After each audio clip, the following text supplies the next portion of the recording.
Você conhece Corisco, o Diabo Loiro? Ele é um dos personagens mais intrigantes e complexos do cangaço. Ao lado de Lampião e outros cangaceiros, ele percorreu o sertão nordestino, deixando um rastro de lendas, temores e contradições que o colocaram entre as figuras mais controversas e um instinto de sobrevivência quase sobrenatural.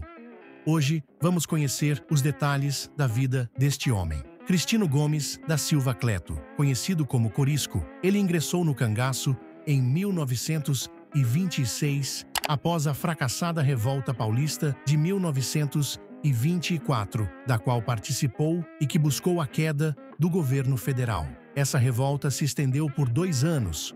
Foi um levante militar organizado por jovens oficiais do exército que faziam parte do tenentismo. Os rebeldes pretendiam derrubar o governo de Arthur Bernardes, pois não estavam contentes com os rumos tomados pelos civis enquanto líderes da República Brasileira. Corisco matou um homem em uma briga de rua, que era protegido do coronel da cidade de Água Branca, e então fugiu. Temendo por sua vida, encontrou com os cangaceiros a proteção que precisava. O alagoano Cristino Gomes da Silva Cleto foi um cabra de Lampião em 2 períodos distintos. O primeiro período foi nas quebradas do sertão pernambucano, na região do Pajeú das Flores, onde recebera a alcunha de Corisco, e tendo como chefe direto o cangaceiro jararaca José Leite Santana, e o segundo já na fase baiana, no entanto, sem ter tanta participação constante entre os 2 bandos. Quando Corisco chegou, muitos boatos se levantaram, e estes foram registrados no livros As Cruzes do Cangaço. O novo cangaceiro era Cristino Gomes da Silva Cleto, soldado desertor do exército que servira em Aracaju, nascido em 10 de agosto de 1900, próximo à cidade de Matinha de Água Branca. Cristino entrara para as fileiras do cangaço no dia 24 de agosto de 1926, 4 dias antes do ataque à fazenda Tapera, na vila de Santa Maria, atual Tupanaci, à margem direita do rio Pajeú, sendo recebido por Lampião na casa do senhor José Bezerra. Era valente no combate e da boca de seu rifle parecia sair fogo. A rapidez com que se movia lembrava um raio, rolava pelo chão, atirava e gritava descompondo o inimigo. Surgiu ali o apelido que o acompanhou para o resto de sua vida: Corisco. O amor entre Corisco e Dadá. Ao lado de Maria Bonita, Dadá é um dos nomes femininos mais notórios do cangaço. Ainda jovem, ela se juntou ao bando por meio de Corisco, seu parceiro. Guerreira, ela foi única mulher a portar um fuzil, enquanto fez parte do bando liderado por Lampião. Nascida Sérgia Ribeiro da Silva, em 25 de abril de 1915, em Belém do São Francisco, Pernambuco, Dadá, até então, vivia com a sua família em Belém de São Francisco. No entanto, a cangaceira foi sequestrada por Corisco, como forma de vingança contra seu pai, que foi acusado de delatar um parente de Corisco à polícia. Corisco sequestrou Sérgia Ribeiro da Silva, a Dadá, quando ela tinha apenas 13 anos. Mais tarde, de ódio, Corisco passou a ser seu grande afeto. Ele a ensinou a ler, escrever e usar armas. Corisco permaneceu com ela até o dia de sua morte. Os 2 tiveram 7 filhos, mas apenas 3 deles sobreviveram. Mas nada disso fala que ela entrou no cangaço, porque quis, até relata que ela avisava as mulheres que queriam entrar no cangaço que esta não era a vida a se levar e que era cheia de sofrimento e solitária. As desavenças de Corisco e Lampião. Havia bons motivos para Lampião e Corisco andarem longe um do outro. Primeiro, para confundirem as volantes que os caçavam dia e noite, e o segundo, as companheiras. De Lampião, Maria Gomes, a cangaceira Maria Bonita, e de Corisco, Sérgia, a cangaceira Dadá, não se bicarem muito. Essa distância entre os grupos, prevista e projetada entre os 2 bandos, era uma tática que deu bons resultados. Ocorreram fatos em dias iguais, em lugares distantes e diferentes, deixando as forças que os perseguiam desnorteadas. e foi motivo de manchetes em jornais da época essa façanha empregada pelos cangaceiros, onde noticiaram Lampião e seus homens estarem agindo em lugares distantes e distintos, isso em jornais de cidades diferentes. Quanto às companheiras, acreditamos que o temperamento das duas era igual, faltando muito pouco para elas irem ao extremo. Porém, Corisco e Lampião também tinham suas desavenças, sendo geralmente por Corisco não concordar com as ordens que Lampião passava a seus subgrupos, e assim gerando atrito entre esses dois cabras. Sendo a primeira briga entre os dois, acontece com a passagem dos cangaceiros por Santa Rosa, no dia 26 de setembro de 1929, o bando assaltou algumas pessoas e, chegando à cidade, onde Lampião tinha alguns amigos, ele pede a seus cabras que não fizessem mal algum àquela cidade. Porém, às escondidas, o cangaceiro Zé Fortaleza tirou 20 conto de réis de um cidadão. Lampião descobriu e o mandou devolver. Porém, Zé Fortaleza, confiante nas palavras de Corisco, responde o rei do cangaço: homem algum me tira este dinheiro. Assim como Lampião não tolerava desobediência, e para evitar maiores problemas, Corisco então, com seu amigo Zé Fortaleza, tiveram que se retirar com seu subgrupo. Corisco e seu casamento, com Dadá Corisco e Dadá, são pais de um garotinho, no dia 29 de agosto de 1935. Dadá teve a ajuda de uma parteira conhecida como Moça. Isso aconteceu enquanto Corisco estava acampado nos arredores da cidade Pão de Açúcar, em Alagoas. A criança fica com eles até setembro, e então é enviado para um sacerdote da cidade de Santana, do Ipanema. Então um padre fala para Dadá que os dois já tinham filhos, porém não eram unidos em matrimônio, e seu filho assim poderia ser chamado de mãe desconhecida. Dadá repensa e então fala a Corisco que quer casar, e assim vai devagarinho entrando na mente de Corisco. Corisco havia prometido a Dadá que um dia iria casar com ela. Então, no dia 16 de fevereiro de 1940, ele cumpre a promessa. Um fazendeiro amigo de Corisco manda um vaqueiro chamar o padre José da Rocha Bruno, falando a ele que um vizinho estava para morrer e queria se confessar antes de partir. O padre logo subiu em seu cavalo e seguiu o vaqueiro até o destino. Chegando lá, o vaqueiro diz para o padre: seu vigário, não existe homem doente. O senhor vai fazer o casamento dos cangaceiros, Corisco e Dadá, sem opções e tremendo por sua vida. O padre faz a cerimônia, abreviando o rito, e assim muitos falam que nunca teve um casamento tão rápido como o de Corisco e Dadá.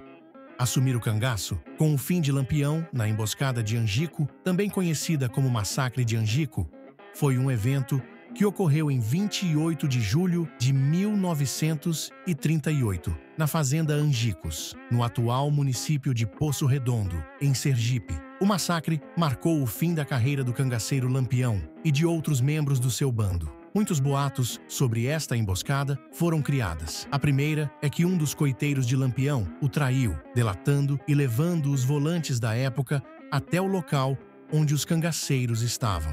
Corisco estava do outro lado do rio, e é relatado que chegaram a escutar os tiros e que Corisco logo fala: isso é no acampamento de Cumpadre Lampião. Corisco manda um homem atravessar o rio de barco e descobrir o que aconteceu. Após algum tempo, o homem volta com a notícia que o Lampião e seu bando já não estavam mais em vida. Assim, Corisco, sendo o único líder cangaceiro vivo, deveria assumir o bando. Porém, é isso que todos pensam. Porém, não foi bem assim. O bando já não era mais o mesmo. A polícia caçava os cangaceiros sem descanso. Os moradores das cidades já enfrentavam os mesmos e, assim, a vida era difícil para esses que tentavam viver do crime. Corisco adota uma menina. A saga da menina Zefinha é uma jornada fascinante que revela uma das figuras mais enigmáticas do cangaço. Diferente dos grandes nomes que dominaram os holofotes da história, como Corisco e Lampião, Zefinha foi uma presença discreta, mas profundamente significativa. Ela é retratada em livros e relatos como uma menina sequestrada pelo casal Corisco e Dadá, mas sua história é muito mais complexa e cheia de nuances. Desde cedo, Zefinha viveu uma vida entrelaçada com o cangaço. Nascida em Bebedouro, hoje Coronel João Sá, na Bahia, ela era vista como uma vítima de um rapto violento. Mas uma entrevista descoberta pelo autor, Robério Santos, revelou algo surpreendente. Zefinha parecia ter afeição por seus raptores. Ela chamava Corisco de Dindinho, um apelido carinhoso, indicando uma relação muito mais complexa do que o simples sequestro. Isso confundiu Robério, que esperava uma narrativa de sofrimento, mas encontrou um laço de proteção e até de carinho entre eles. A busca de Robério por mais informações o levou por uma jornada através de cidades, entrevistas e encontros inesperados. Em João Sá, ele descobriu que Zefinha era parente de um amigo, e com isso abriu-se uma porta para novos capítulos dessa história. A descoberta da lápide de Zefinha, que morreu jovem, com 25 anos, encerra simbolicamente essa busca. Mas a grande questão que fica é: Zefinha foi uma vítima ou uma cangaceira? Sua presença ao lado do Corisco não pode ser negligenciada. Mesmo sendo jovem, ela desempenhou um papel importante, ajudando a esconder o casal das forças volantes. Sua morte precoce deixou muitos mistérios, mas uma coisa é certa: Zefinha foi muito mais que uma simples figura secundária na história do cangaço. Ela foi parte integrante de um dos momentos mais marcantes do cangaço, e, como diz Robério, a mais bela do cangaço. O legado de Zefinha pode finalmente ganhar a atenção merecida na historiografia, revelando os contornos de uma personagem que, apesar de jovem, viveu intensamente e deixou uma marca indelével na história do Brasil. O fim de Corisco, sendo ele o último chefe do cangaço, considerado por Lampião como um dos mais valentes cangaceiros, para muitos ele teve um fim trágico. No dia 8 de agosto de 1939, 1 ano e 11 dias após a morte do chefe do cangaço, Virgolino Ferreira, o cangaceiro Lampião, Corisco é baleado nos braços pelo soldado volante João Torquato dos Santos, que, estando no momento sozinho, pois seu companheiro, o soldado Francisco Amaral, se borra de medo e dá no pé. Pois bem, além de ferir o chefe, termina por eliminar 2 de seus homens, os cangaceiros Guerreiro e Roxinho, terminando tendo também trocado tiros com Dadá. Essa, ao ter ficado com a pistola descarregada, sem munição para recarregar, agacha-se, apanha pedras e as atira no soldado, ao mesmo tempo em que empurrava seu marido, Corisco, para dentro do mato, procurando refúgio. Após esse combate, Corisco, o cangaceiro, não mais tem condições de lutar. Seu codinome seguirá só, sem seu dono, reaparecendo Cristino Gomes da Silva Cleto. Só que desta vez, cansado, mais velho e aleijado. Os ferimentos foram grandes, romperam e destruíram tecidos essências à flexão, extensão e rotação dos braços. O projétil termina rompendo vasos e atingindo músculos, nervos, tendões, ligamentos e ossos, retirando a possibilidade de movimentação nos membros superiores. Talvez, até se tivesse tido uma assistência profissional adequada, Cristino não tivesse perdido tais movimentos. No entanto, sua enfermeira, sua doutora, fora sua esposa, Dadá. A partir de então, aquele que fora tido como o maior dos terrores dos sertões baiano, alagoano e sergipano, está definitivamente fora de ação. Não tem condições de segurar uma arma para lutar. Seu, já pequeno grupo, acaba de acabar e chega a ser composto por apenas ele, sua esposa Dadá, um cangaceiro, Rio Branco, e sua companheira, a cangaceira Florência. Cristino tenta, por diversas vezes, se entregar, porém, sua esposa não consente. Certa vez, até fora marcado o local de onde se entregaria, Após o mesmo dizer para um comandante da Força Baiana, onde estariam, ainda colocadas por Lampião, escondidas certas armas, munição e joias, mas não fora realizado, ainda dessa vez. Já em maio de 1940, em sua segunda metade, Cristino, Sérgia e o casal de cangaceiros solicitam de um coiteiro a permissão para levarem sua filha com eles, já que estavam em rota de fuga. O pai da menina, depois de ficar sabendo como sua filha seria tratada, permite que a levem. Essa foi uma estratégia usada pelo pequeno grupo, um cangaceiro, 2 mulheres e um aleijado, para melhor despistar os perseguidores, já que todos sabiam que cangaceiros não andavam com crianças.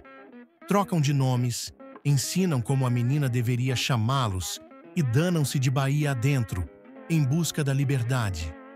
Essa criança é a adolescente Josefa Erundina de Almeida, chamada por todos de Zefinha, filha de um antigo coiteiro de Corisco, Brás Francisco de Almeida, alcunhado por Brás dos Couros, que morava no município de Bebedouro.